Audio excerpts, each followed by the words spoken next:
Hey, Leilani, let me know if you can hear me. Maybe I gotta turn my thing up. Hold on, y'all. Can y'all hear me?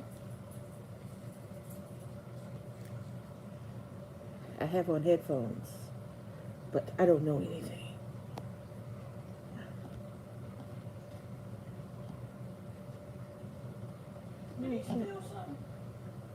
Hey, y'all. Good afternoon. I'm working on something. I have a tiny pink mic, and I'm trying to see if y'all can hear me. Can you hear me? Can you check? Hey, Leilani. Hey, y'all. Welcome to... Hey, y'all. Welcome to the afternoon before my birthday. It's about to go down. Can everyone hear me? Can you hear me? Oh. All right. Hello. Hey, Elder Boo. How y'all doing? Hello, hello, hello. Hello. I have a tiny mic. Look, it's tiny. It's pink. All right, so do play on my mic. Say what? They can hear me. So, welcome to... Hey, Lady Parker. Welcome to Real Talk, where the talk is always real.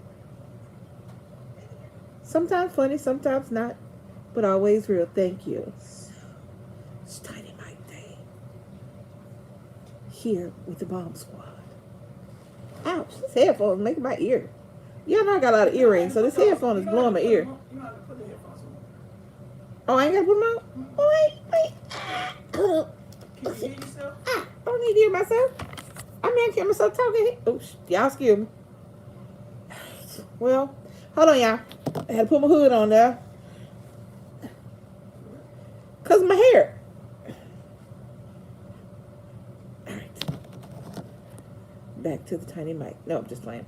Hey, guys. How y'all doing? This is your girl, Lisa. This is Real Talk. This is the day before my birthday. It is Saturday, March 12th. I really haven't done a whole lot because normally y'all know I start on March 1st and end on March 31st. But I've just been kind of laying low. So I'm about to be 55. So maybe that's why I'm being low. Because I got 2 5s in my damn birthday. And even if I switch my birthday around, it's still going to be the same age. Last year, if I switched my birthday around, it would have been 45. But now it's 55 either way I go. So there's no relief for the old. All right, I hope everybody is having a great... I have no idea where my camera is, so I'm using my iPad. So if y'all can see me looking around, it's because I don't know what I'm looking to. So, let us begin. Real Talk today is about why are you worried about who I sleep with? You know, at some point, I think this week, Tevin Campbell finally came out of the closet. Now, you would think in 2022, nobody has to come out of the closet because the reality is I don't understand why people worry about who you have sex with because it has nothing to do directly with the job that you perform or with the person that you are. But even in 2022, there's still a stigma attached to it, and people are still not ready to come out. Tevin, thank you, Lady Parker. You eating homemade banana pudding? You know what? That's disrespectful. That's very disrespectful that you would say that. You know what I'm saying? But that's okay. We're going to roll with it. So, I mean, that just made me think about it. You know, I heard somebody talking about Tevin Campbell and him coming out of the closet. And I didn't know he was in the closet because I thought he'd been out. Because he it's not that he was effeminate. It's just that he... You know, I always thought he was gay. So, it didn't dawn on me that he would have to come out of the closet. Go figure. But I imagine in the entertainment industry, it's hard. Because your fan base might not like the fact that you're gay. That's all right. That's all right. You don't have to say none of your good government banana pudding. It's okay. It's okay. Sure. She said she was sent some, but I mean, I don't think it's being good by the time you get here. I don't think I want to eat it.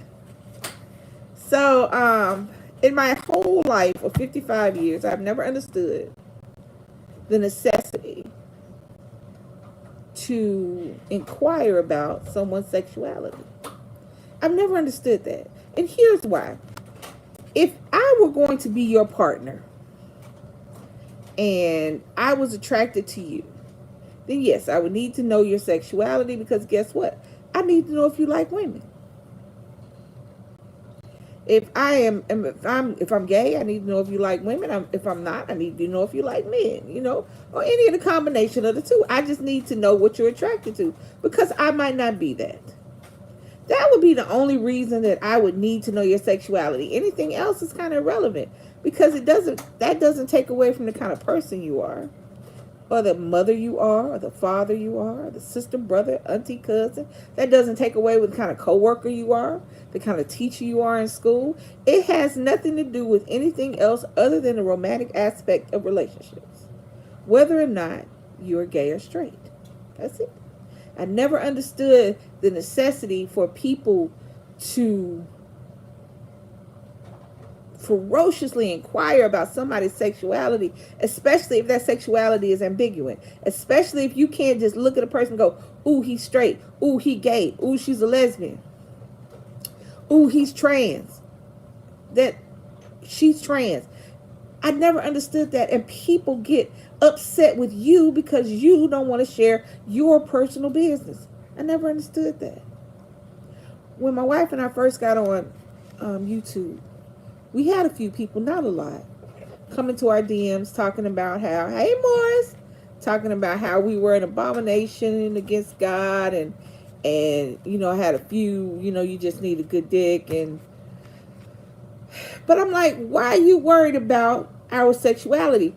If our sexuality is an issue for you, that means that our channel is not for you, which in turn means you don't have to watch me. So whether or not I am your sexual proclivity means nothing, because I'm on here with my wife. So once I got a wife, my sexuality meant nothing else to anybody but her. What is this hair? Oh, excuse me. It's still there. Y'all know what? Okay. Back. Because some mom or dad or brother, sister, man. You're right, Elder Boo, and I get that. I don't understand that either. Because they're always talking about how the gay community is trying to indoctrinate the children, and the gays have an agenda, and this, and the third. But the reality is that the majority of, not the majority, I mean the maximum majority of people that are gay and are my age had straight parents. So it was not a gay agenda. We were raised in a heterosexual household. We went to the heterosexual normative. So there was no gay agenda, especially when I was growing up.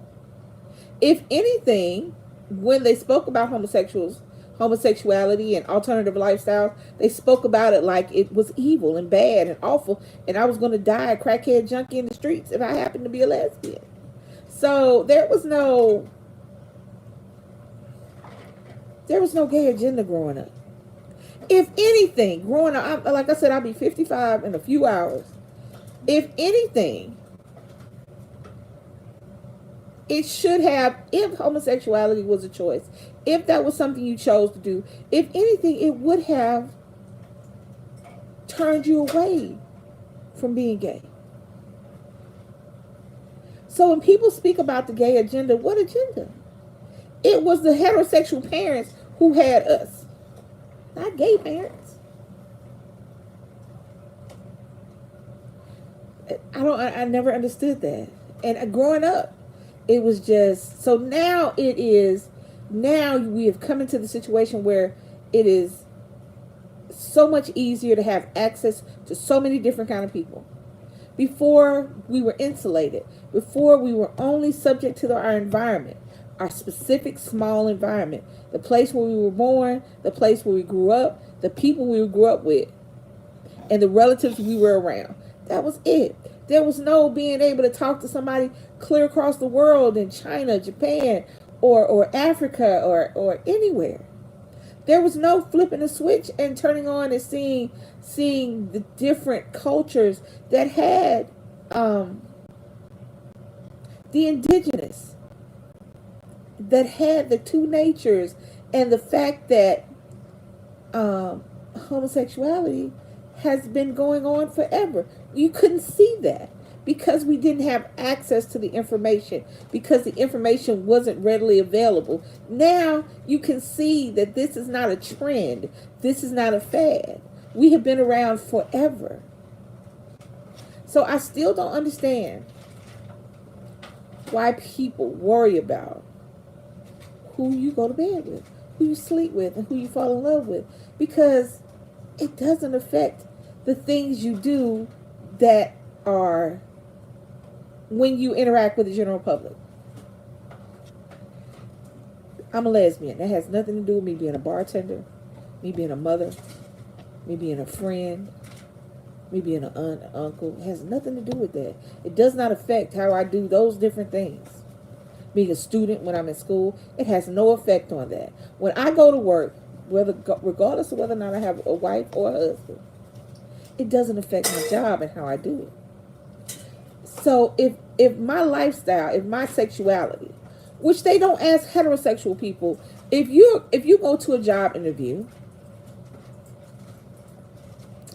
which I'm sure some of these states that are now passing these don't say gay laws and these trans laws where they're trying to make being a trans child under a certain age illegal for the parents, and the parents can be charged with child abuse, instead of these just extremist states that are trying their best to govern the inside of someone's house to the extent to where they can tell you what to wear, what not to wear, what doctor to talk to.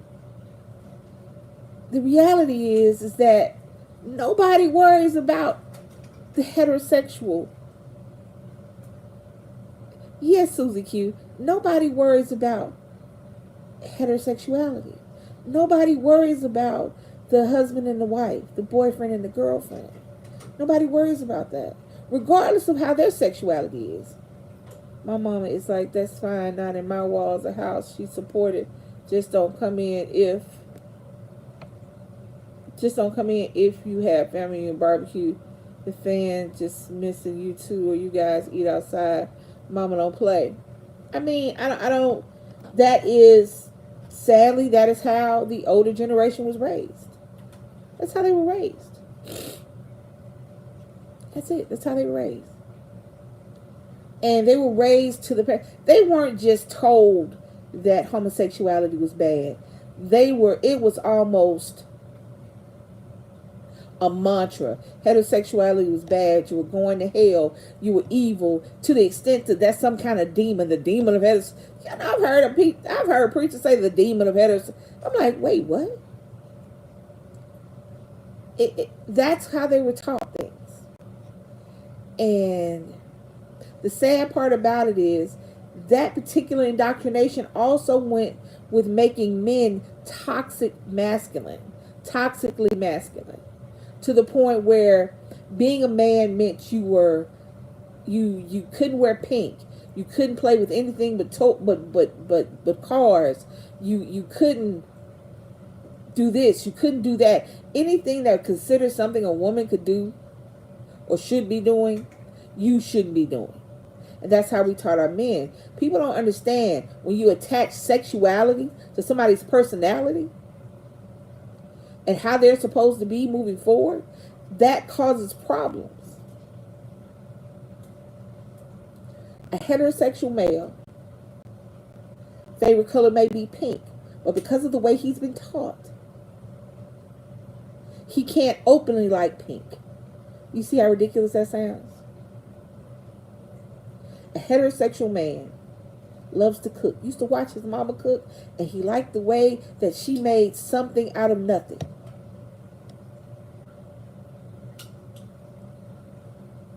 But he can't show that he likes to cook because that's woman duty. You see what I'm saying? It leads along. It affects more than just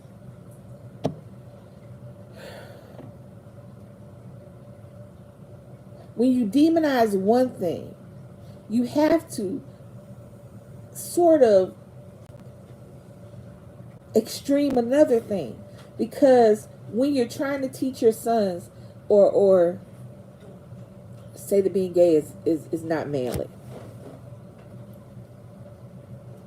then you have to show them what manly is, and that's not always showing them in a positive way. I was watching a Criminal Minds, and this particular Criminal Minds, y'all know Criminal Minds is about serial killers.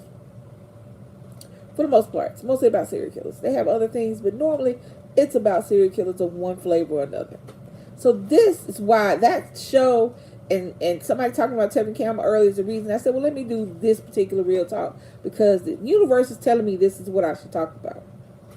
So that particular show was how parents, and even though that show was fiction, they based a lot of their shows in reality and the things that were going on at the time. It was this particular episode was about a young man who had been to a homosexual conversion camp, and they were an extreme homosexual conversion camp, and his father was violently telling him that he wasn't a man, he can't like men, and if he liked men, this, and the third. And they would send him to the camp, and they used shock therapy, they used aversion therapy, they used drug therapy. They would hire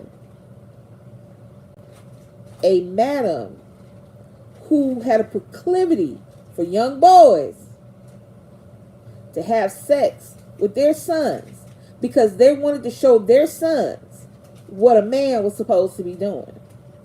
There was even one scene where the young man in question, who was killing women who looked like this hooker that had raped him when he was younger,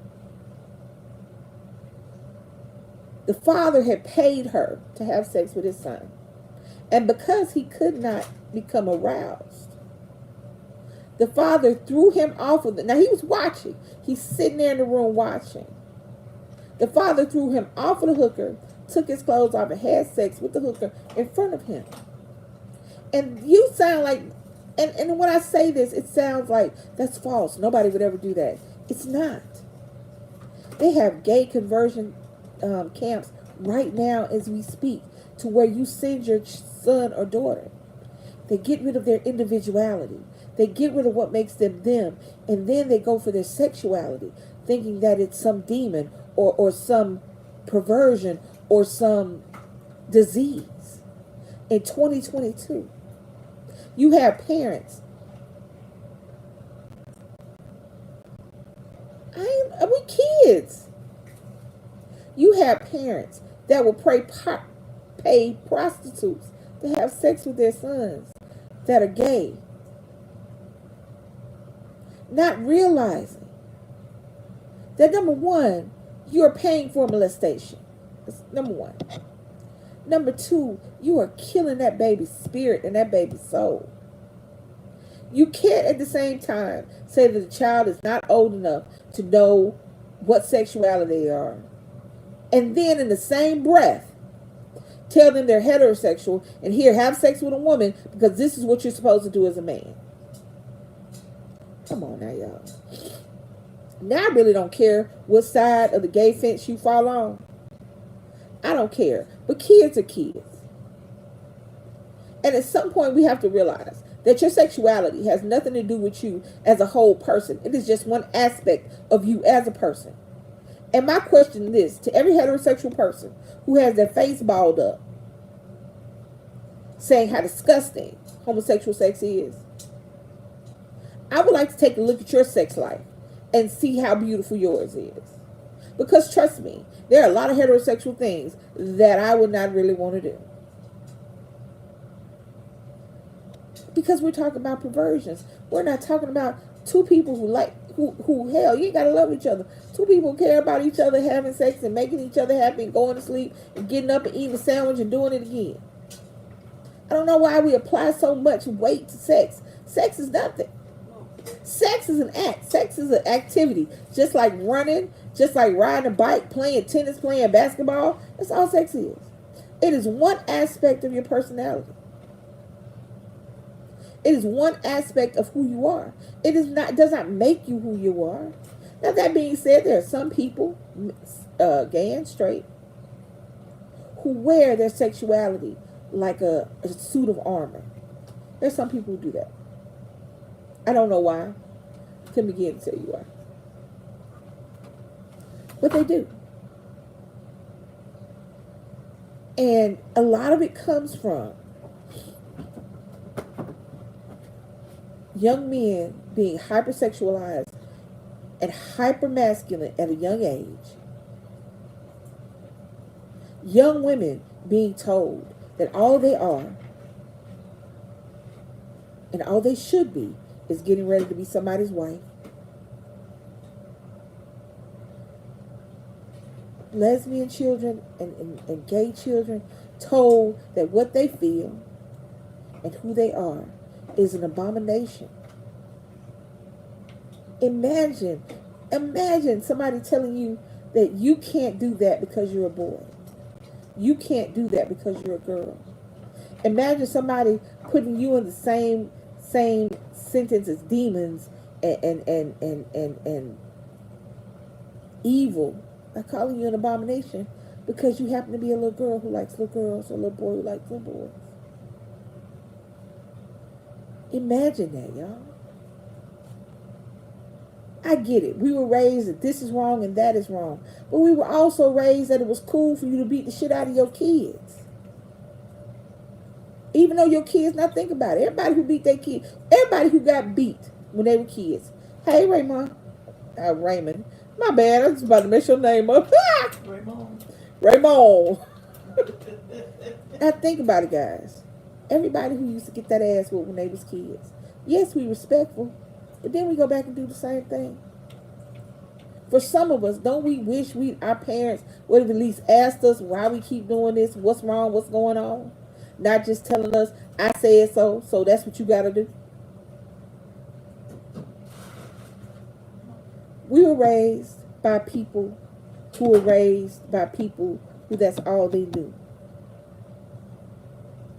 Times change. Society changes. We're not subject to what our parents were subject to. And our kids are not subject to what we were subject to. Not to the extent they are now. Your child can never leave the house and still be subject to predators just because of the internet. Your child can never speak to somebody outside of their home physically and still be subject to all the evils that are in the world. We didn't have that. If you didn't know our telephone number, you couldn't call us. Well, no internet. We went to somebody's house. We went and hang out. We went and hung out with our friends. You wanted to know where everybody was? Look at the front porch. Look at the front yard. Where the bikes are, that's where the kids are. We would walk anywhere we wanted to go. We weren't scared of nobody. And yes, were there perverts out there? Yes, perverts are universal and ancient. So trust, this is not, I'm saying that all of a sudden perverts came into, no, that's not what I'm saying. What I'm saying is this. We were not subject to the same thing. I was not subject to what my mother was subject to. Because she was raised in a time where if you were a woman, you didn't go to school. You stayed at home. And you took care of your siblings. So that's what she did. She eventually went to school. She eventually became a nurse. But that was eventually. Before that, she had to help take care of the kids and take care of the house. My great-grandmother was born on a plantation to a slave. So they weren't subject to what. So my grandmother wasn't subject to what her mama went through. So as time changes, we have to change, people. We have to change. There was a TikTok of a little boy. I guess his mama got a stripper pole in the house. And he jumped on the pole and swung around. You know, they do a little swing where they hold on to the pole and their legs be up in the air. And he was just swinging around, having a good time. Now, to him, he had watched somebody else do it, whether it was his mama, some of her friends. But to him, it was just swinging on a pole and playing around. It is us, adults, who sexualize our children. That's what a young man pull their pants down, too lazy to pull them up. I think that's more of a fashion statement or something, and them not knowing the reality of where that comes from. And the reality is that young people today take things that were, yes, but that even goes further back. The sagging of the pants and the showing of the underwear goes even further back. So, yes. But they don't want to hear that. They don't want to hear what that actually means. Because to them, that means they're following a fashion trend. I don't know who started it. The reality is, it was a lot of guys that got out of jail and started rapping, and that's how they dressed. And when they were in the real world, did they tell people that they used to do that? No. Or they were subject to that? No. But did they pick up habits in jail that they brought to the outside world that people knew what it was? But they would kill you before they would say it? Sure did. A person will die to hide their sexuality. There's a parent right now not knowing that their child is contemplating suicide instead of contemplating telling their parents that they're gay. There's a child right now so scared of their mother or father putting them out and putting them on the street because they're gay or trans that they would rather sit in the house and cut themselves, do drugs, and drink. There's a parent right now planning a funeral for their child because the child was too scared to tell them and didn't think they could go on because they didn't see a place for them in the world. Do you understand that our kids, not just the kids that we had, but the kids we come in contact with, are looking to us? They're looking to us for guidance. They're looking to us for support. They're looking to us for that unconditional, I got you. And we're failing. We are failing, people. I was watching something, and you know how they always, the first thing they talk about is two-parent households, a mother and a father, not just two parents, but a mother and a father, a married couple, and that is the way it is supposed to be. And I've been watching, me and DC have been watching. All right, I don't know if anybody else does this, but we pick out something to go to sleep to.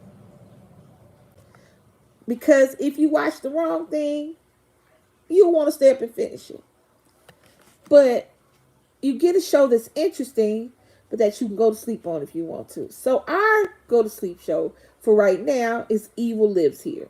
And the premise of the show is it's either a spouse, a sibling, a parent, even a best friend who comes to find out that the person they love the most is evil in some way. Mostly it's because they were killing somebody. There's a few serial killers, there's a couple cult members, but I digress. So in watching this show, I'm trying to figure out what two-parent household that these statistics are talking about. Because in each and every one of these shows, and for each and every one of these shows that we see, for each and every one of these stories that are being told, there are 100 that aren't. Case in point, watching the one last night. So, and I say this, I'm a little judging when it comes to them shows because it's all fun and games. But when a spouse gets on here and talks about, I never thought he would do that, right after telling us how he broke her jaw and busted her ribs, I think a lot of them get on, as much as I like the TV show, I think a lot of them get on there, and I don't know why they think that I'm not going to feel sorry for you if you stay when you didn't have to. Because a lot of them stay before the abuse starts, before the physical abuse starts. Hey, let's tell the truth, before the actual hand putting starts. He was very controlling.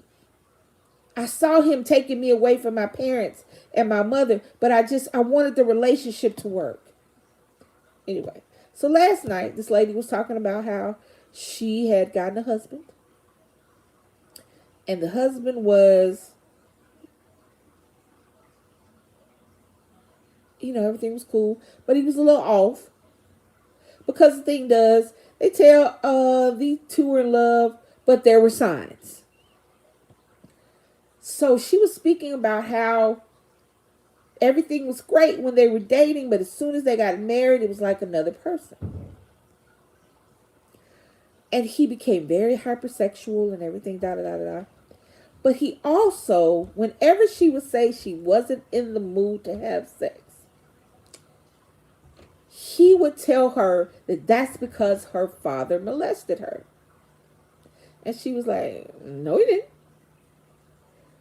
She said for hours and hours and hours and hours and hours, he would show her photos and try to tell her that she just doesn't remember. And the reason you don't want to have sex with me is because he touched you. See, he's touching you. He was gaslighting her into saying that her father was doing something to her.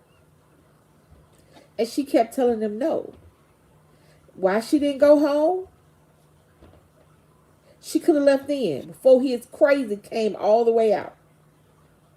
But I didn't want to give up on my marriage. But your husband is telling you to say that your father molested you. So this goes on and on and on until he starts acting a little more crazy. A little more crazy.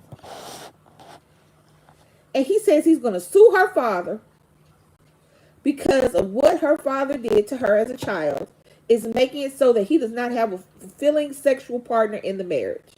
He's going to sue her daddy for $1 million. And she said he spent hours and days working up stuff and papers and everything. And doing all this research, trying to get her to say this. Her father molested her. She was like, I told him he didn't, da da da da da. And the same time, he's telling her kids that she has demons in her.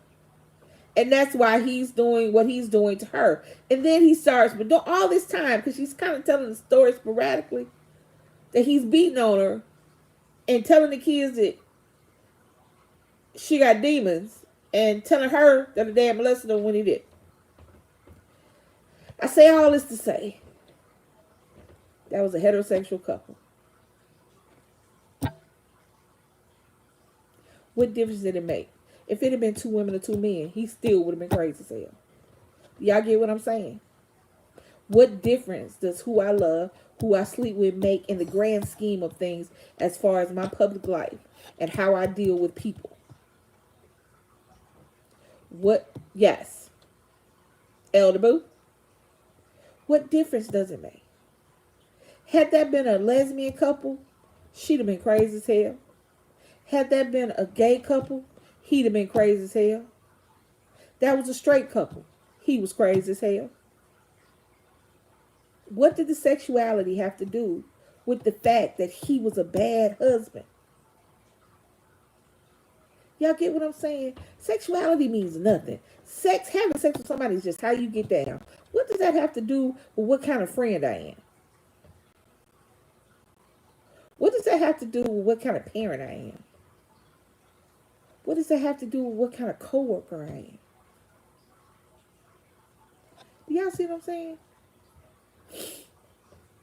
Because there's badness in every aspect of society, just as there is goodness.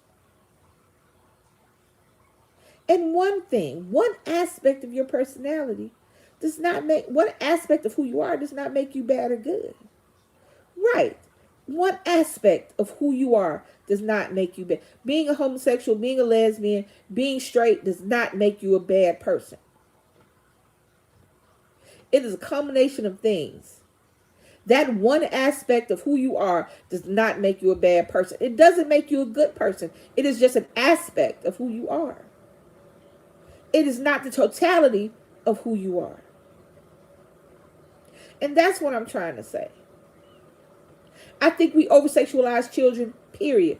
I think that the clothes are sometimes a little too grown for little girls. I think the little boys are not taught to respect their bodies in the same way the little girls are taught to respect theirs. I think that little girls are told that they have to leave the room when a man comes in, when we should be checking the grown-ups and not the kids. I think the little boys are asked too quickly, you got a little girlfriend? Because I'm a victim of it. When Nick first went to school, because when your kids go to school, you think of everything. So I was like, he came with, first time he went to kindergarten. After his first week, I said, you had a good time? He said, yeah. I said, you got any little girlfriends? He said, I got 12. I'm like, wait, what? Glad you can count. 12. That's a lot for a 5-year-old. But okay. 12-year-old. 12. You go.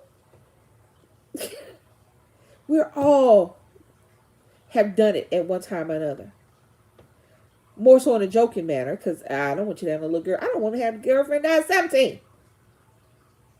We over-sexualize our children. We teach our little boys that to be a man, you must be this, and the third. As opposed to teaching our little boys everything. To be a man, you must be able. I make sure I get my money and press charges. Y'all silly. To be a man, you must be this. You can't like that. You have to be this, and you can't be that. Now, growing up, the men worked, and the women stayed at home and took it out. But that's not what's going on now. The men work, they want the women to work, and they still come home and take care of the house and the kids, and they still take care of them, and then be upset when they can't do all of them the way they want them to, expeditiously. Or they damn near want a child as opposed to a spouse or a partner. Not because nobody's teaching these young men that your wife is not just your wife. Your wife is just not somebody you can have sex with. Your wife is just not somebody to have your kids. That's your partner. That is your sounding board. That is your backbone. Just like that's what you're supposed to be to her. This is what we need to teach our young men. We need to teach our young men it is okay if you don't want to get married. Just like we need to teach our little girls. This is not the 40s and the 50s. And even in the 40s and the 50s, a lot of women. Now, I want y'all to think back to your mamas and grandmamas. And listen and remember the conversations they used to have when they thought y'all badasses was asleep. There are a lot of mamas and a lot of grandmamas and a lot of great grandmamas married to people they didn't even like. Because their mama said, this man will be a good husband. He'll take care of your house.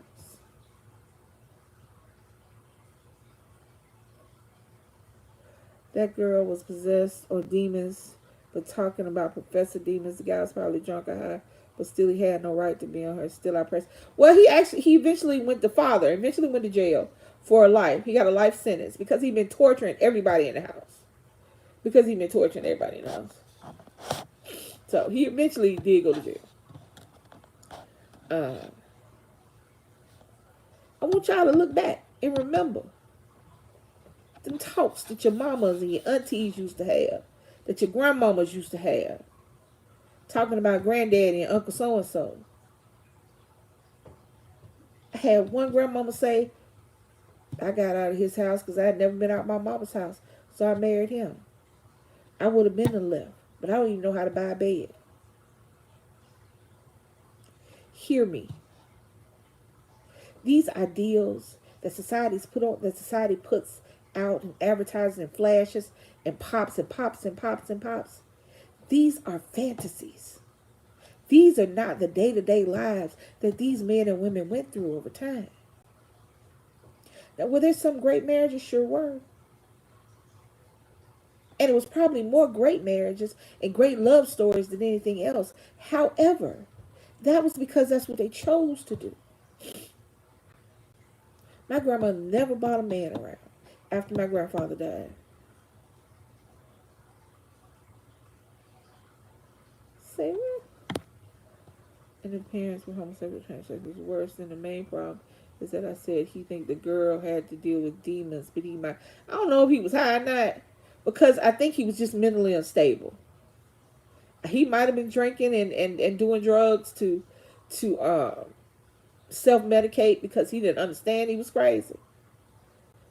but he may have had some kind of mental instability, because it started with the story I told you about, started with him saying if she told her husband no, he would then say that you must have been molested because you don't want to have sex with me all the time. So that's where her thing started, saying I don't feel like it one night, and it just snowballed from there. So I don't know if he was high or not. I don't even know where the demon thing came from, because she said all of a sudden he had started acting like a cult and trying to turn the kids against him and trying to turn her against her dad, and he was the leader of the cult, and that the reason she was acting the way she was acting because of the demons, and you can't talk to your mom because this is why I beat her, is to beat the demons out. So I don't know the psyche that goes along with people thinking that they can see demons and they're gonna beat them out. Because I haven't seen one horror movie where you beat the demons out, and I watch horror movies. So I haven't seen an ass whooping demon movie yet. So I don't know. So clearly this is just something they make up in their head. But my thing is this: it is okay if you don't want to get married. It is okay if you don't want to have kids. It is okay if you want to focus on your career. It is okay if the only thing that you want to do is be somebody's wife and mother. It is okay if the only thing that you want to do, if what you think is the pinnacle of success to you is being somebody's husband and father, that is okay too. This is the moral of my story, that it is okay, that it is not my place to tell you that it is bad that you like men. It is not my place to tell you that you're going to hell because you like women. It is not my place to tell you that you are not a good mother or father because you're gay. It is not my place to tell you that you can't have a job because you're gay. That's not my place, because who I have sex with is irrelevant. When did that start being public knowledge? When? When did my sexuality and my sex life become public knowledge? When the last time y'all had a job application that asked you about your sexual proclivities of any way? How often you had it? Do you have it? Who you have it with? Where you have it? And what your fantasies are? Which job application is that? Unless you are working for a porn site of some kind that may need to know that information so they know which department to put you in. Unless you're working for something that sex is what's selling.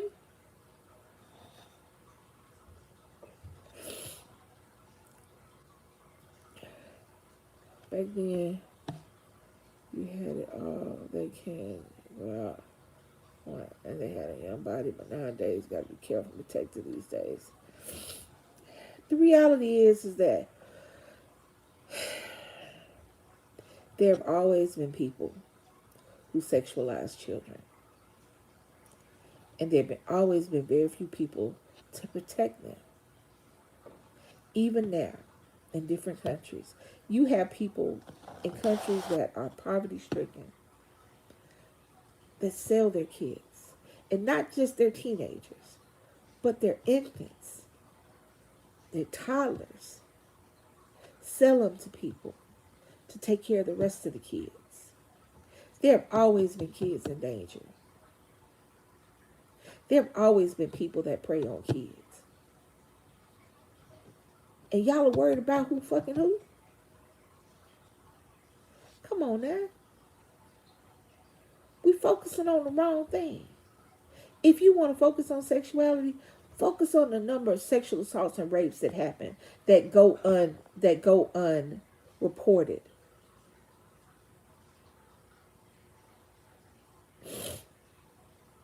Focus on that. Focus on changing that so that women feel comfortable, so that women will go to report a sexual assault or a rape. Because you know why they don't report it? Because they don't think anybody will believe them. I think nobody will believe them. And a lot of times they don't. Or they turn it around on the person that was assaulted. What were you doing? Where were you at? What did you have on? See, that right there is when sexuality comes into play. But my day-to-day life, from the time I was born to the time I was in my 30s, early 40s. Who somebody had sex with, it was irrelevant until I came out. And then it was still irrelevant. I still don't care. I love you, Bomb Squad, but I promise I don't care what you do in your bedroom. Not even a little bit. As long as you're not hurting yourself or other people or messing with kids, I don't care what you do. I believe that is your business. I believe, thank you, Susie Q. I believe that who and how you have sex is 100% your business.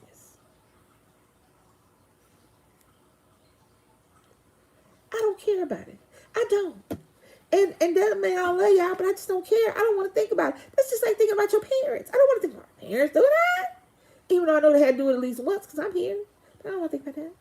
I don't want to think about my grandma or my granddaddy. I don't want to think about my in-laws. I don't even want to think about my siblings. Come on. If I don't want to think about the people I love, why the hell y'all want to think about people y'all don't even know? What comments? You can't comment?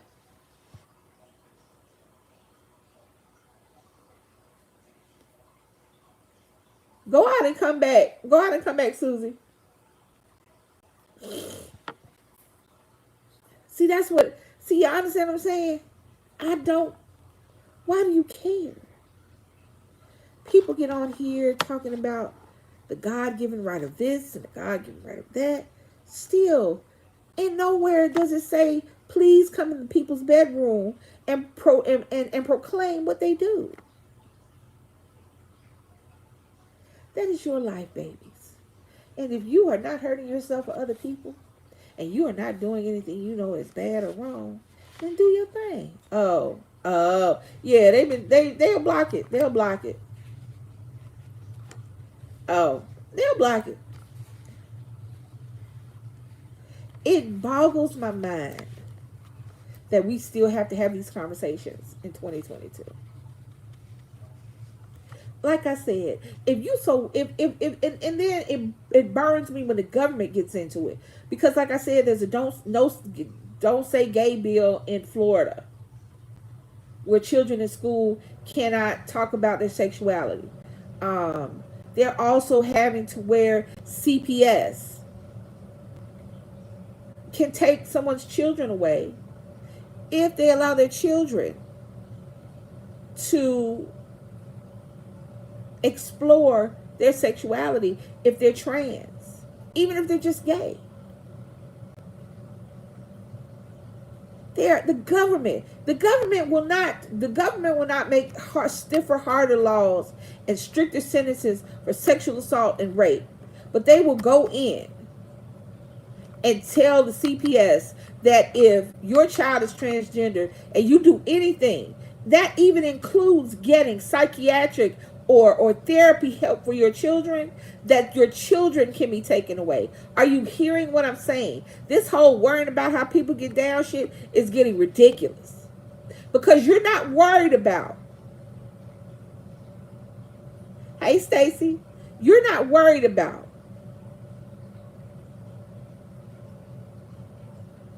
this man who has generationally, it's not a word, but y'all know what I'm talking about when I say it. Oh, we got snow down here. Cursed his family because he raped his children, he raped his children's children, and he raped his great grandkids. You're not worried about that.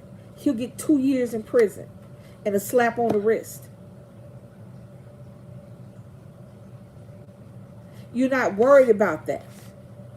Families, you're worried. Here's what blows me. Here's what blows me. We all know about that Chester, that uncle or that auntie or that cousin or whatever, who you can't let the kids around. You might have one, you might have 5, but you all know about that one that the family doesn't really want to talk about, because they know that he has touched little kids or he did something back in the day. They just know he's nasty. Now, you won't talk about him. You won't put him out. You won't keep him away. But you will put out your 16-year-old because she's a lesbian.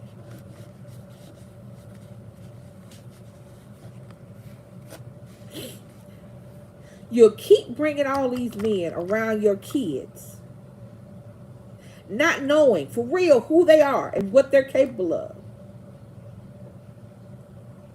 But you'll get mad at your daughter if he assaults her. See, these things are real. What I'm saying is real. This is not shit I'm making up. These are cases of women getting upset with their daughters who were sexually assaulted by their boyfriends and husbands. Why didn't you tell me? Why did you let him do that? You have women so scared when they have kids that they overreact.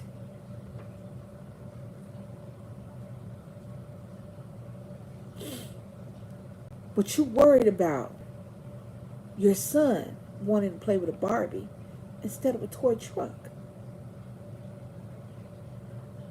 Come on now. This has gotten out of hand. It's ridiculous. It's none of your business how I get down. If I get down and who I get down with. If that doesn't affect you directly, if you are not my wife or my husband, that is the only person who is affected by my sexuality. My kids are not affected. My employer is not affected. My family is not affected. The only person who needs knowledge of my sexuality is the person I have sex with. And why we do so much more than that is beyond me. It has always boggled my mind. And there is never going to be an argument that anybody can say that will fix it. Because here's the thing. And I want y'all to hit the comments. If this world were 100% heterosexual, how often will we be talking about sexuality? If everybody was as straight as a spaghetti before you wet it, how often would you hear about Steve liking Judy? You wouldn't. Because nobody would care. Because who Steve likes is Steve's business. At the end of the day, it's up to you to know how you feel and who you did it with. Because at the end of the day, you want to express it after you've done it. But like you said, what's the point if it's not right? It's nobody's business, y'all. Tevin Campbell coming out, and back in the day, you couldn't be gay. There was no Nas X back in the day when Tevin was out. There were innuendos. There were, what's the word I'm looking for? There were whispers. There was gossip.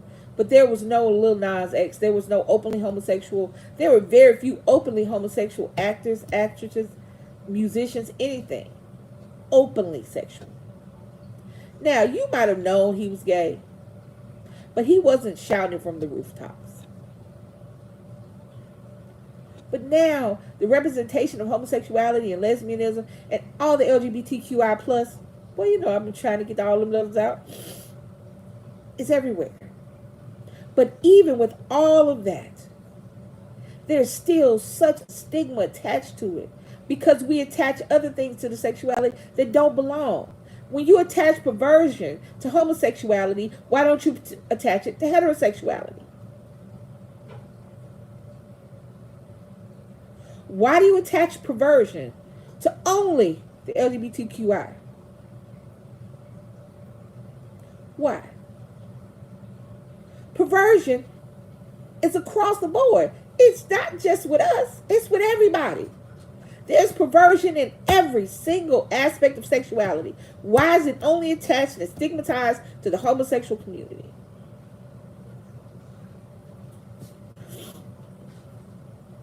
Hey,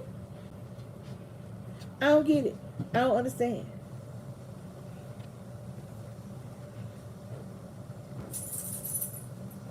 There you go.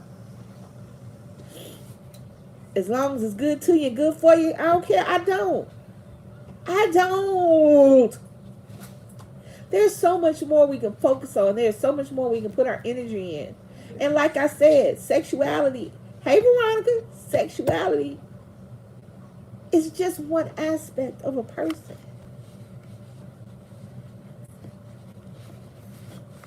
It's just, I don't know, guys. I heard that, saw the thing, and I said, maybe this is the topic. I want everybody to get out of everybody's bedroom. If you weren't invited into somebody's bedroom, if you weren't invited to share sexual delights, then don't. What? Who cares? I don't care if Tevin Campbell is gay. I still sing his little songs. Y'all know good and well Luther Vandross didn't want no woman, but we still say a chair is still a chair. Freddie Jackson, come on now. Y'all know Freddie Jackson ain't had a woman since a woman had him. But you still sing his little songs.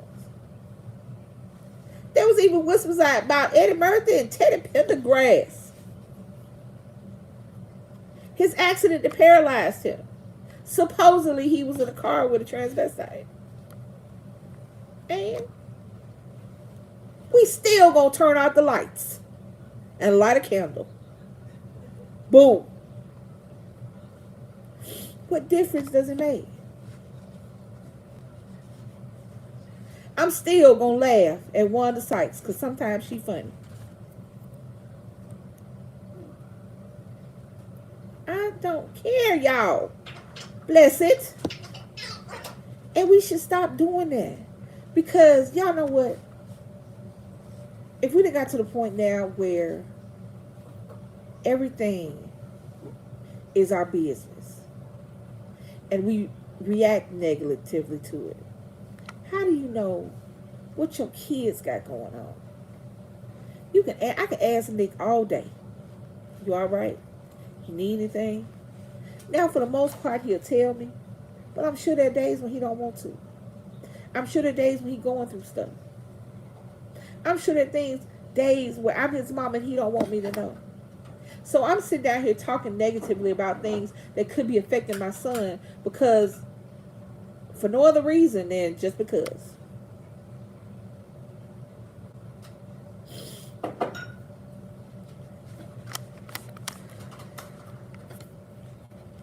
I just think that it's not right. And I think that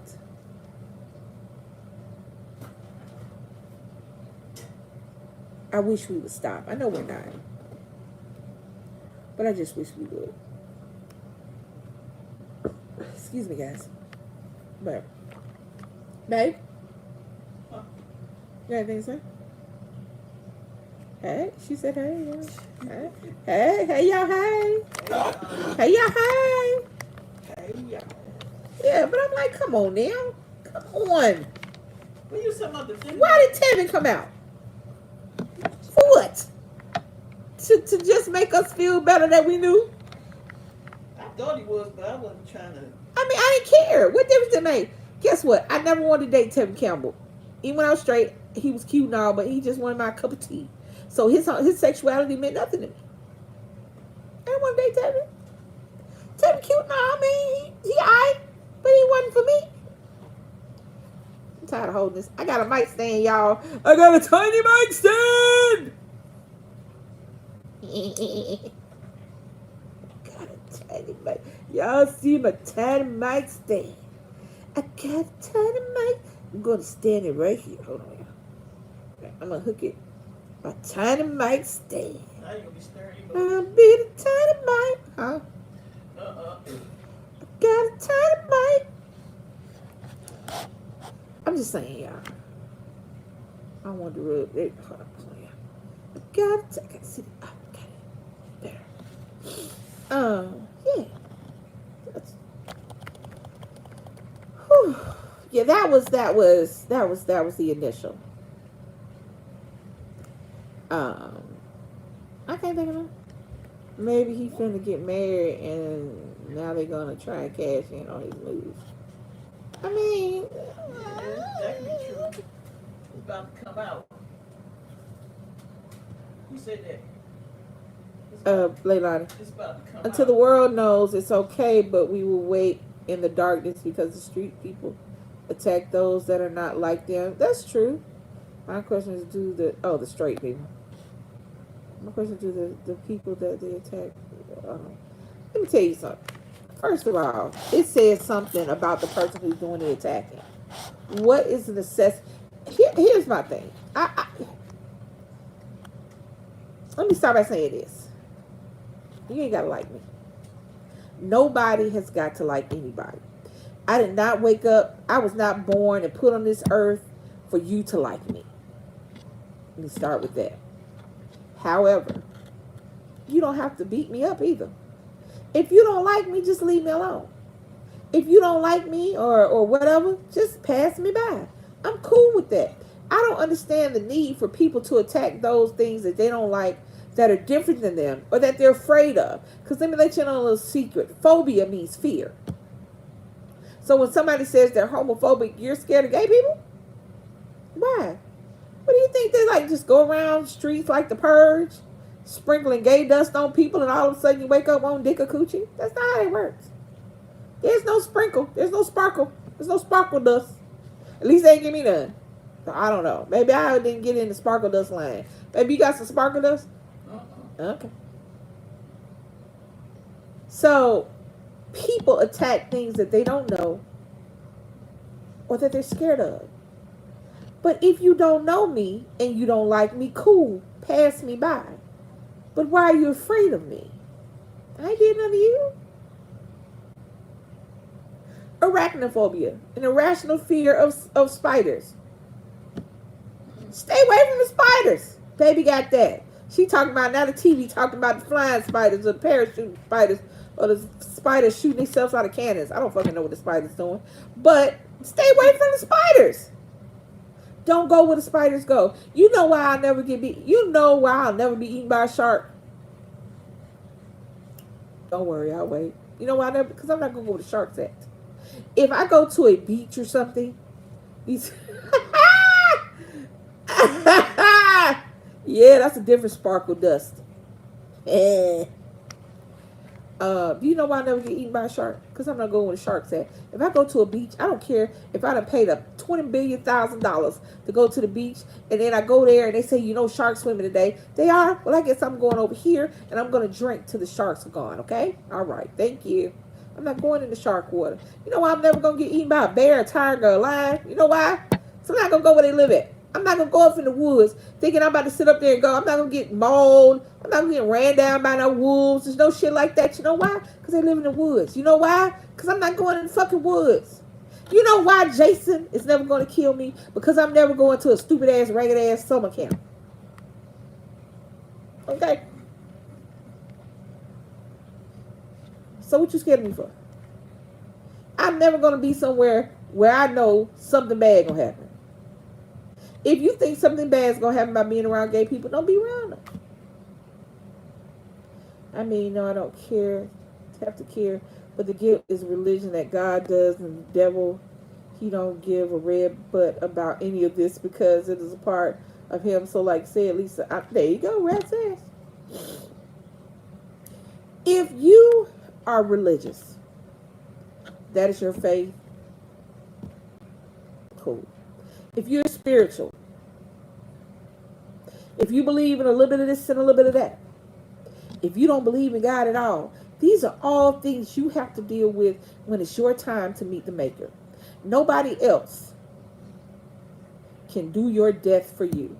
So you sitting up there getting in somebody's face talking about they going to hell for this, or the third, is stupid as hell. Because at the end of the day, the only person who has to deal with Lisa's death is Lisa.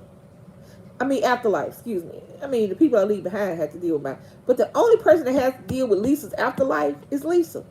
The only person that has to deal with whether or not Lisa going to hell or heaven or somewhere in between is Lisa.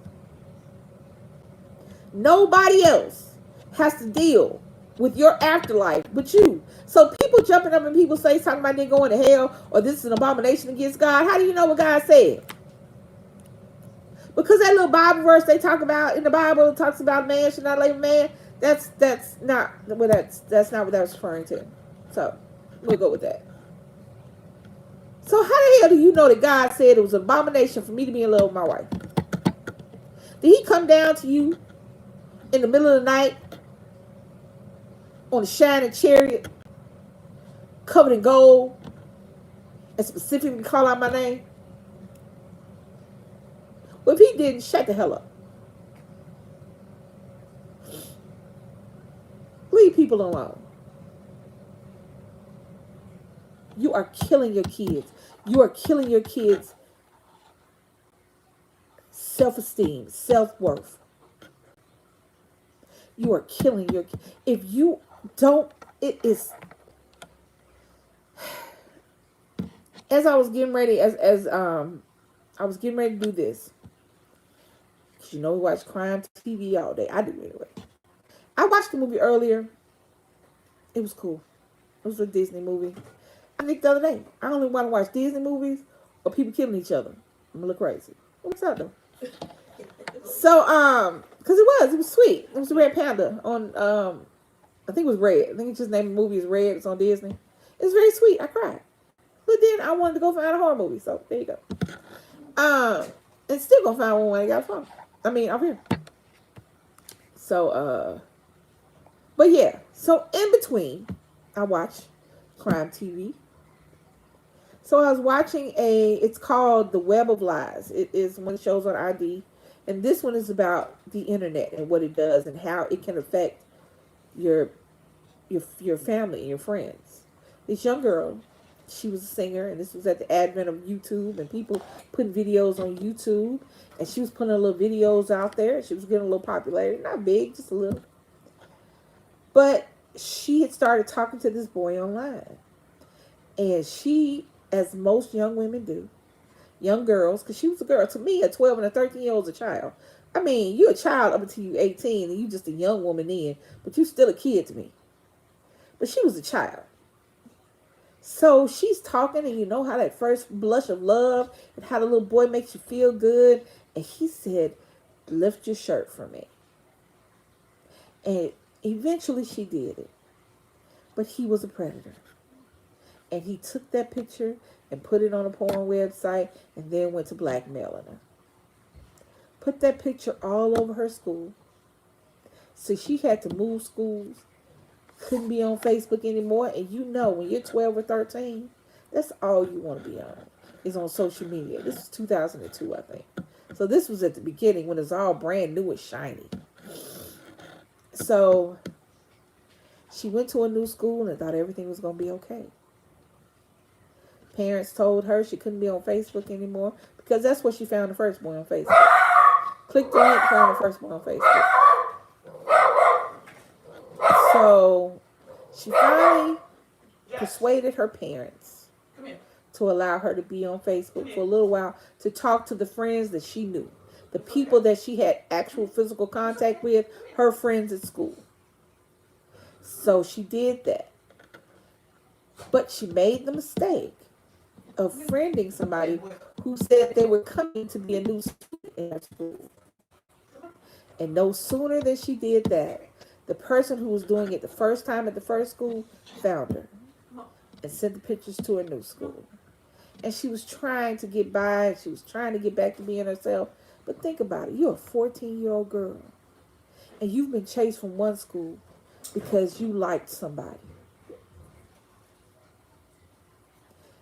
You've been chased to another school.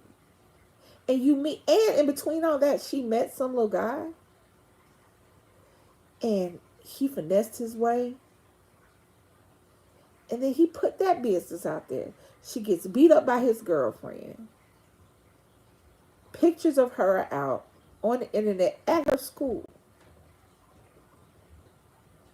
Her mother thinks that she can get over it. I didn't hear tell him one therapist. I didn't hear tell him anything. Because if I see that my kid is going through this, I'd have to leave everything. But I don't even think it would have helped. Because one day she went to work. She came home, my baby had hung herself. Kids are killing themselves to get away from the pain of being bullied by not only school and the internet, but their parents. Do you know the kind of impact it has when your child is gay and they hear you talking about how you hate fags and hate sissies and hate dykes and hate bulldaggers? Do you have any idea what it's doing to them? When you say you hate someone because of something they can't control, be it their sexuality, their ethnicity, the color of their skin. Do you know what kind of damage you're doing to your children? And then they have to go to school.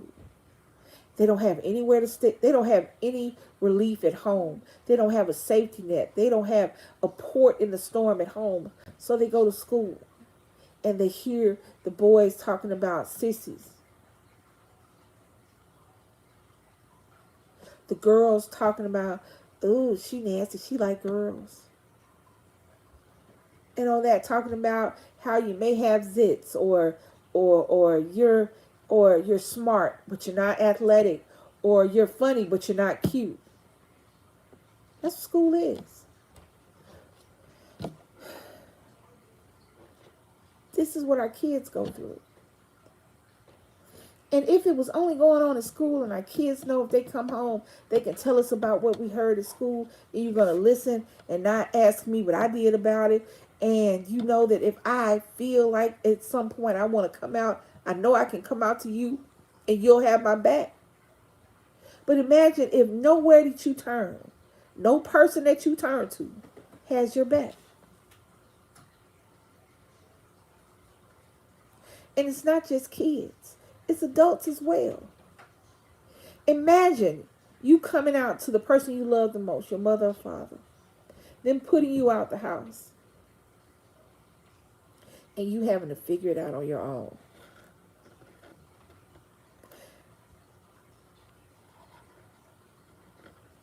And then, not just that,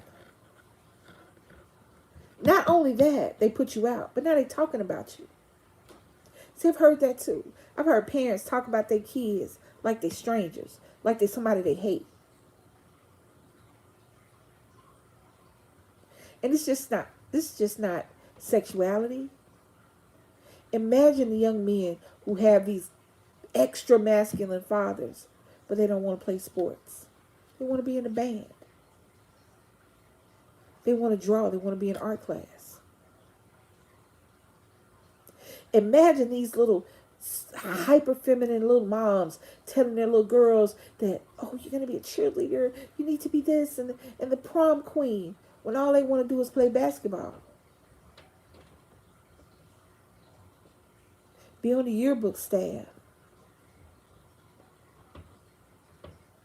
Be in the science club. The very thing that they are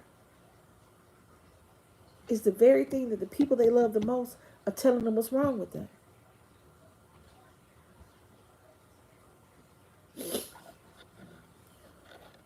You cannot live your life through your kids.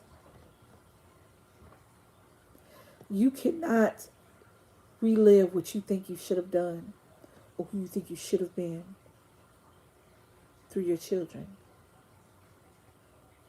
For all of two-parent households out there, they are not your do-over. Dad, he's not your football star, basketball star. He's not going to do what you didn't do unless that's what he wants to do. The same energy you put in trying to make him be a football player or a basketball player, why don't you put that into what he's good at? Instead of him making him feel like he's less than a man, why don't you show him that a man can be anything he wants to be? He has the ability and the capabilities to be great at anything. Moms, instead of telling your little girls that they need to learn how to cook and clean,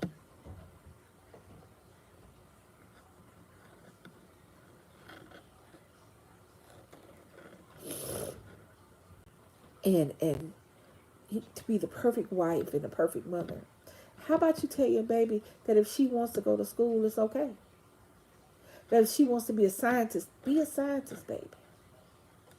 If she wants to be an auto mechanic, girl, you better fix that damn engine. If instead of being a cheerleader, she wants to play on a softball team or a basketball team.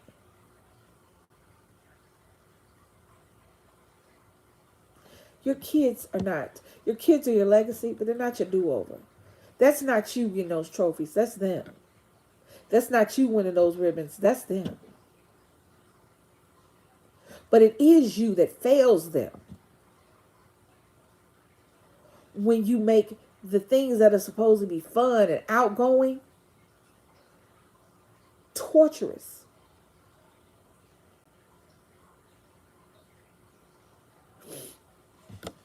That is your fault. That is the legacy you leave.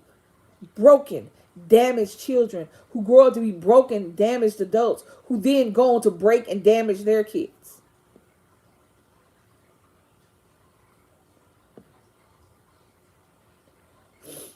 I would love for Nick to do all the things I didn't do. Graduate. Hey, Sean and Eric.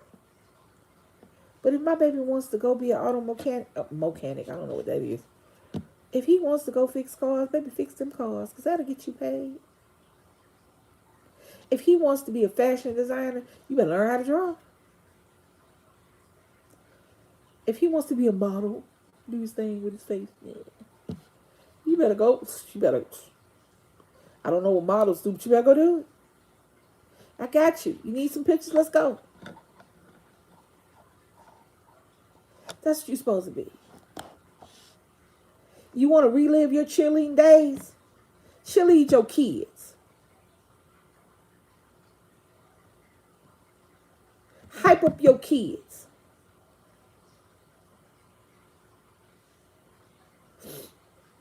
You want to do better by your kids than was done to you? Do better.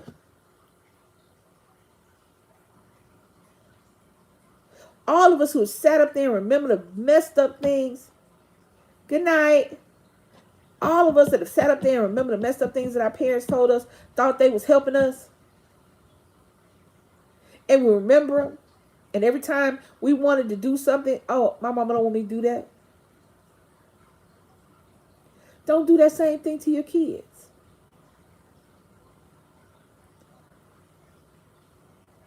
If your mama made you want to be a cheerleader or a football player, but you know that one who you was, don't do that to your kids.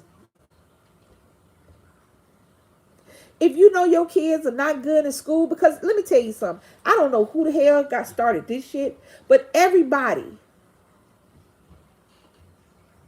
is not good in school. Kids have to go to school because there are things they have to learn. But everybody is not academically intelligent. They have other smarts. They have other intellect, but everybody is not book smart. Everybody is not test smart. They just aren't. And that includes your children. And then my thing is this, if you know your baby, is not getting down like that, figure out a way for him to learn the information that he needs to know. But don't make him feel stupid because he can't learn it the way everybody else does. If you know your daughter can't keep up with the reading, but she can listen well, let the teacher know. Say, hey, my baby's not a quick reader, but if you say it, she'll get it. Don't be ashamed that your kids are not this, and the third. Don't be ashamed that your child is not the best, because everybody can be the best, because there is only one number one in everything. There's only one number one. Now, you can have a tie, but y'all know what I'm talking about. Don't make your child, don't beat down the self-esteem and the love and the joy they have for themselves because they're not good at one thing. Let them know, baby, I understand. Let's figure out what you are good at. And then let them tell you. This child can't do math, but this child can draw a realistic face in 3.2 seconds. Well, that is what that child needs to focus on, because that is what the child is good at, and that's what's going to bolster your kids. You got a child over here can't draw a straight line, but can do quadratic equations in their head, and you said, I don't know what the hell if that's the right answer, but oh, go, baby, go. Y'all get what I'm saying? Whatever you wanted to be in high school that you didn't do, that's on you. Don't look at your baby. I can't look at my son to do the shit that a girl wanted to do in high school. I can't.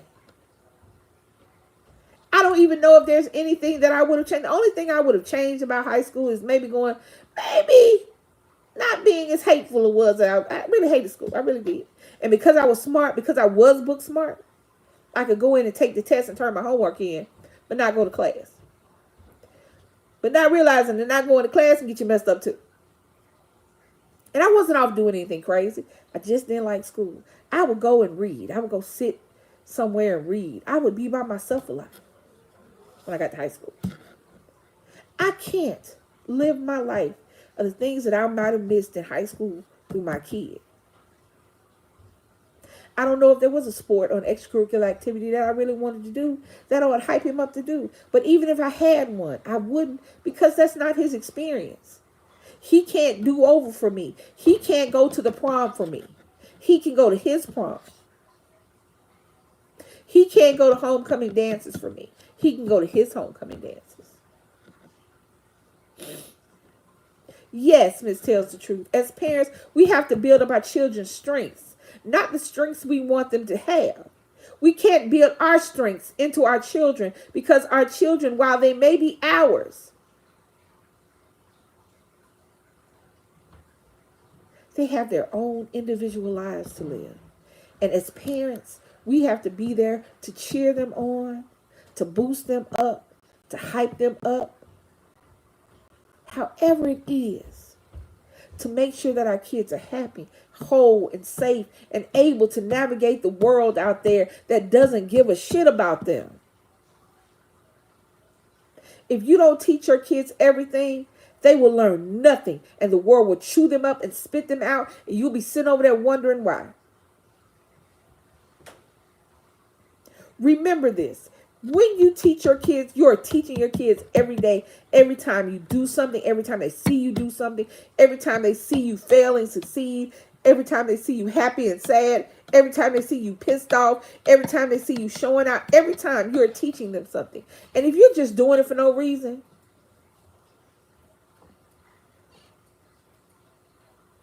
I didn't like to hear people talk. I don't know what it was about high school. I don't know why. I can't begin to tell y'all why I hated school so bad. I just did. I felt like I wasn't a part of it.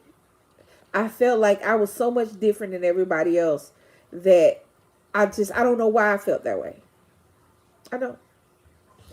And, I said I hated school. And I didn't have, my grandmother really wasn't somebody I could talk to about it because she was raised in a time where girls didn't really go to school like that. So there really wasn't much. That she was about education. She wanted me to go to school, go to school, go to school, go to school, go to school, go to school, go to school, go to school. But she couldn't really tell me why. Other than you need your education, which she's correct. I don't think school is the only education you can get, but back in the day it was.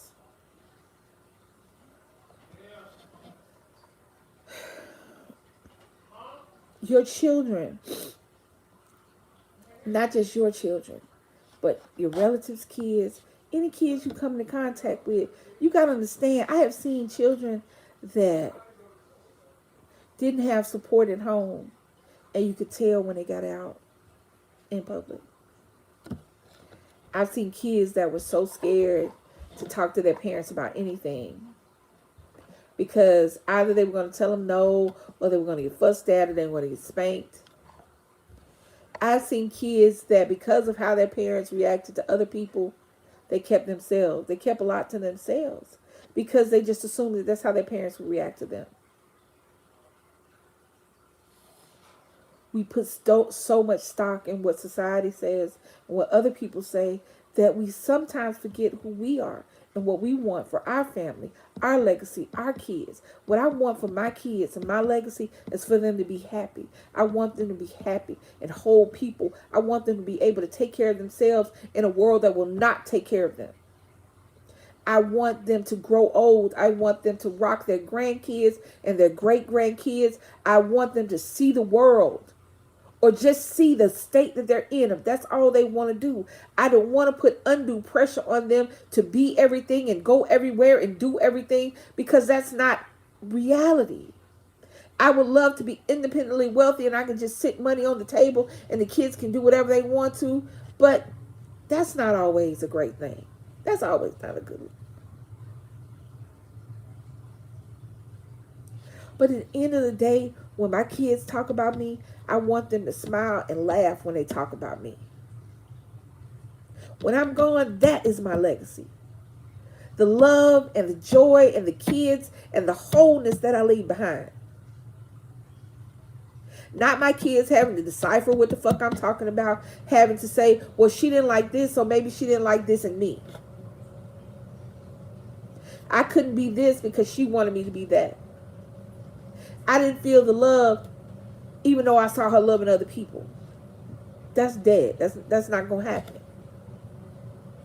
The legacies that we give our kids are the legacies that 30, 100,000 years from now, when our kids talk about us, they talk about us with a smile on their face and joy and laughter in their hearts, because that's what we leave our kids. That's the legacy you need to leave your kids.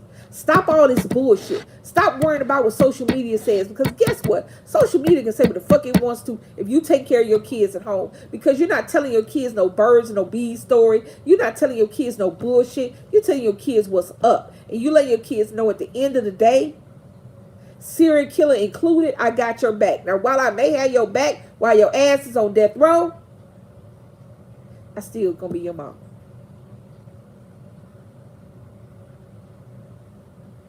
Beating these kids down and acting like, I get so tired of motherfuckers like Lil Boosie that come on here and buying prostitutes for their young men because they want them to be manly. What is manly about a little boy hunching on what is he, 9? What's that little boy, 9 or 10? Hunching on somebody his daddy bought for him. What the hell does that say? Little girl can play with a kitchen set, but a little boy can't. If a little boy puts on fingernail polish, people are screaming gay. Ugh, he's gay. He's gay. Why? He might just like fingernail polish. His mama got fingernail polish on. His sister got fingernail polish on. I was 5. I was 4. My brother was 2. They were cutting his hair because he had a head full of hair. I wanted my hair cut. My hair was down to my back, almost to my butt. I wanted my hair cut. He was getting his hair cut. I wanted my hair cut too. Shut up. I didn't know nothing about gay or straight. I'm playing with balls. My little brother want to play with balls too. I'm playing with fake makeup. He want to play with that too because he want to play with what I'm playing with.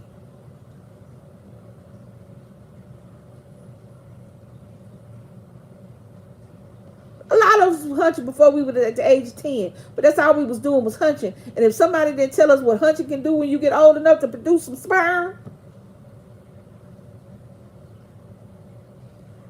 I saw a post the other day of a little boy who said, a little girl who posted a picture of her brother who was a daddy at 12.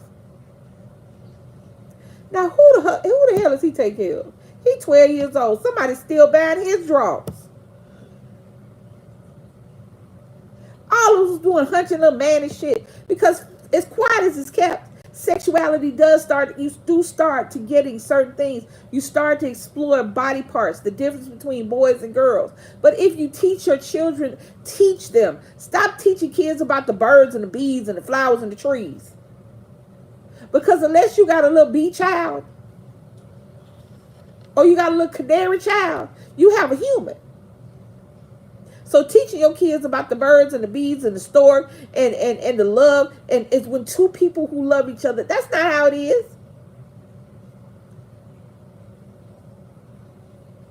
As long as Maury and Lauren Lake are on the TV, your kids are going to know that it is not when two people love each other.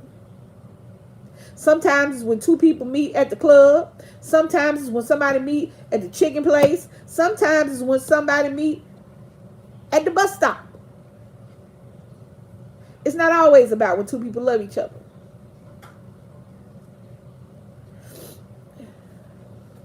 And babies and STDs are not the only thing you get from having sex too early. Sex has so many different emotional connotations that if you don't understand that by educating your kids as soon as they start asking questions, it is imperative.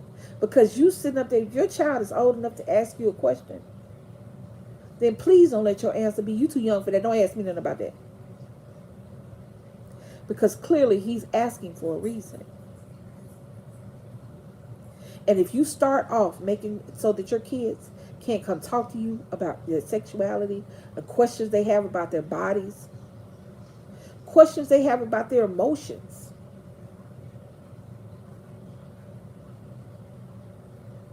then they'll never come to you. And all they're going to know, because the only answer you have is, you too young for that, don't ask me about that, that ain't none of your business, don't come in here asking me nothing about that, I ain't going to tell you about that, you'll learn about that. Who the hell are going to learn it from? Their little friends in school? Their little friend, older brothers and sisters? You going to tell your daughter that she can't go over and go to a sleepover because they got little boys in the house? And I tell her why? You going to tell your son, don't do this and don't do that without telling him why?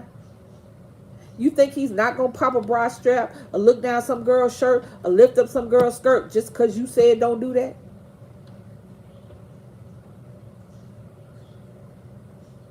You're not telling them why? You think that if you teach kids about sexuality, about pregnancy, about birth control, that you are teaching your children to have sex? That's stupid. That ain't make sense. You're arming your children for the world, because there are going to be people out there that prey on your kids, and your kids have got to know how to handle that situation. Them telling the people that prey on them, my mama said I was too old, too young for that, is not going to help.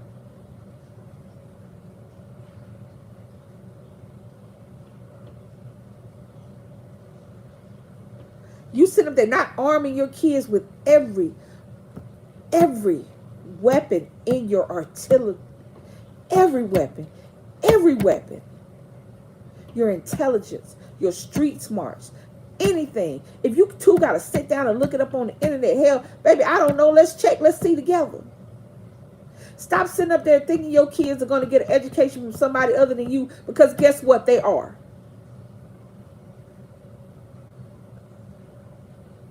They are.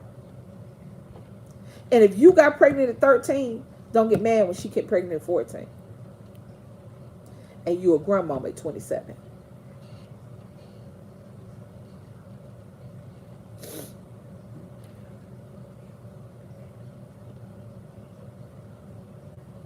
Thank you, Susie. It is my tiny mic. Do you understand what I'm saying? Make it so that can't nobody put their hands on your baby. Because no sooner than they look like they want to touch your baby in a manner that is not right, your baby is coming down the hall hollering. Make no mistake about it. And I'm not just talking about little girls, I'm talking about little boys too. Make it so that your babies are damn near bulletproof when it comes to that. Because your babies know that you got their back in all things. Your babies know that you have told them what's up. Not no bullshit. They don't have to sit up there and go to their friend's brother who's 16. The fuck he know?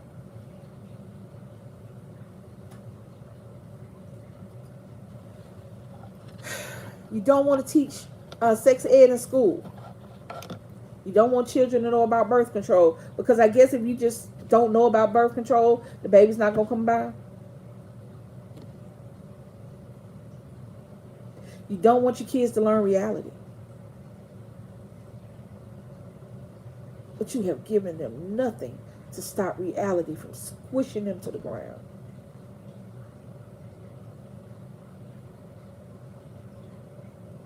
If you don't know how to handle a situation, we don't do therapy here. We ain't talking to nobody. That ain't for us. Why?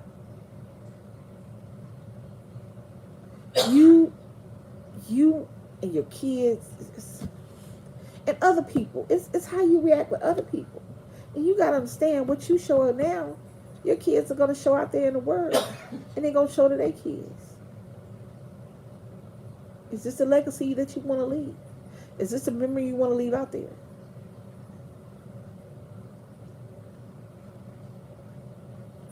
That ain't none of your business. You don't know nothing about it. You don't need to know nothing about it. Has never, not one time, stopped a 12-year-old from getting pregnant. You too young to know about that. I ain't telling you about that. You don't need to know about that. Just don't do it. Has never stopped a 13-year-old boy from trying to have sex with a little girl.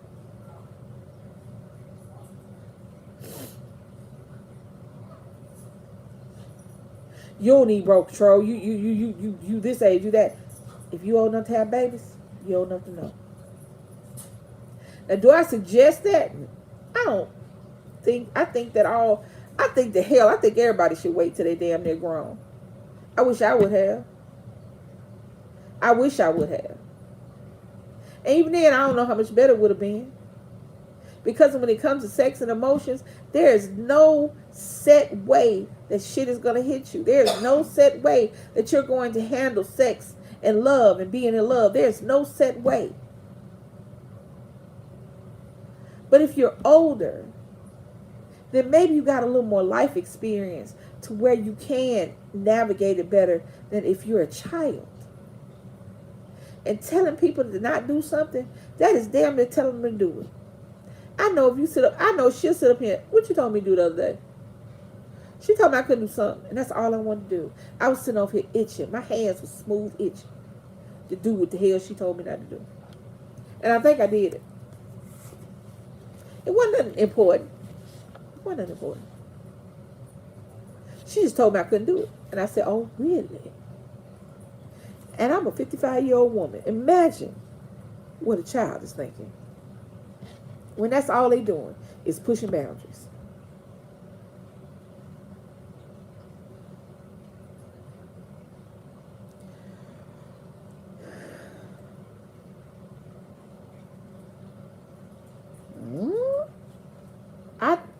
Round was 12. My niece was 10 when they had a magnet school side and a regular school side, and she was on the magnet school program.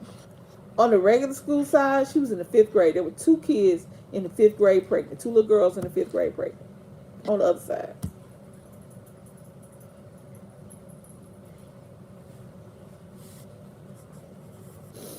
You got to arm your kids. You got to weaponize your intelligence, weaponize your knowledge. I don't think he was charged. Let me tell you something.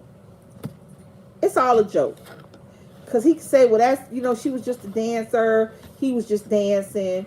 While we may find it a problematic, the reality is, hello, hi. I have a visitor. What do you want? What's going on? Am I ignoring you? Why did you come bring your wet mouth to me? Goodbye. I don't know. I was talking too long, maybe. They don't do anything, baby. He came, smelled, and left. I was ignoring him.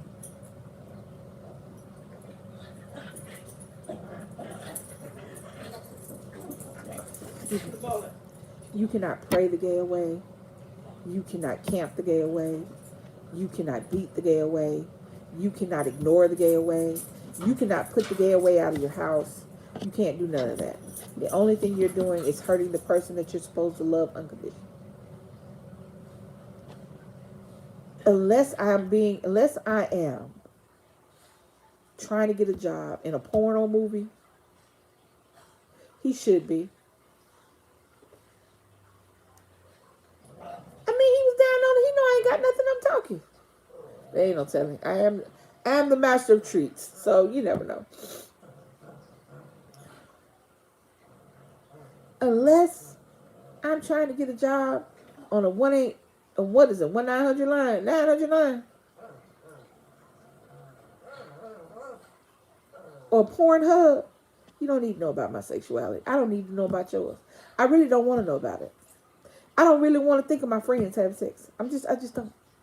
Just nothing I want to flash to. I don't want to think of the general public having it because most of the people I see do not look like they're porn material.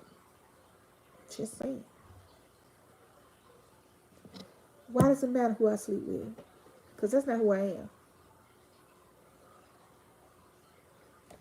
I wasn't really no. I don't know. You thought he missed the plastic, right? You stupid.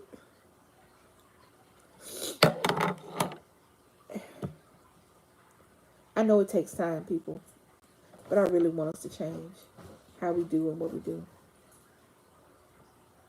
My sexuality has nothing to do with who I am. I'm a mother. I'm a wife. I'm a daughter. I'm a sister. I'm a cousin. I'm an auntie. I'm a bartender. I love true crime and the law. And I'm slightly addicted to Mountain Dew. But I have not had a soda since the end of February. It could be why I'm a little crazy, but it's okay. But none of that has anything to do with who I sleep with every night. And I wish collectively the entire world would start adapting that. Because I think a lot of stuff would change if we adapted trying to get out of people's beds and people's bedrooms.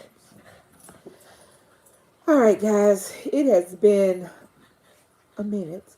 So I am going to... Excuse me. So I am going to bid you a good adieu with my tiny mic. I'm holding it so y'all can see it has a tiny mic stand. Got a tiny mic stand. I got my tiny mic and my tiny mic stand. Mm-hmm. What? Your tiny mic stand? Got my tiny mic stand. Yeah. Thank you, guys. Thank you, Mom Squad, for joining me. Thank you. In the comments down below, hold on, Miss Tales the Truth said something. Hold on. I'm glad I can't see that. Hold on. Trans since 14, now she's in her 60s. We love her no less than before he became trans, and I can't wait to see her in May. There you go. Who's loving person? You just love them. Period. You don't love sort of them. Either you love them or you don't. I love you, but you gay. I love you, but you fat. I love you, but you black. I love you, but you white. You don't love me then. It's either you love me or you don't. There's no in between. There's no ifs, ands, or buts. If you got to say I love you, but then you don't love them, just don't say I love you. Just don't say it. So in the comments down below, guys, I want y'all to put your comments. You can agree, disagree, something you want to talk about next time. You know how it goes. Share this video. Because, hell, we trying to grow this little channel and, we taking our time. Thank you, Susie Q. Being different doesn't make you anything but different. Being different makes you unique and special. So share this video. Maybe somebody will listen to it. Maybe the words will touch somebody. Sometimes all it takes is just one person. If you happen to cross this video and you like what you see, why don't you go and subscribe to our channel? Hit that notification bell so that every time we drop a video or go live, you guys can join us. Hit that like button just in case you haven't hit it on your way in. Hit that thing going out. Like on up. And again, as always, we have Real Talk on Saturdays. Tomorrow's bingo. Baby goes live randomly out when she's out. And you know her and Leilani, they be doing them challenges. I don't know what they got coming up, but I'm sure it's going to be something hot and something I'm going to laugh at. Okay? All right. Tell Leilani we got to talk about it. Leilani, baby said y'all got to talk about it. Now, I'm sure she's going to talk about it and talk around it. And it's going to take like 25, 30 minutes for y'all to just eat that one thing. But you know how it goes. Y'all have been doing this for a while. Tomorrow's bingo. We will see you tomorrow night at bingo. You come, even if you ain't playing, come on over. It's a bingo hall online. It is. We talking shit and running balls. That's what we do. So like, comment, share, subscribe. Hit that notification bell. This is your girl, Lisa. Yep, my birthday is tomorrow. Thank you so much. I will, Miss Tells the Truth. I love when you say that. I love y'all so much. I want to thank my mods and everybody in the chat. I appreciate y'all listening to me. And it's your girl Lisa. Bye, y'all. I'm out.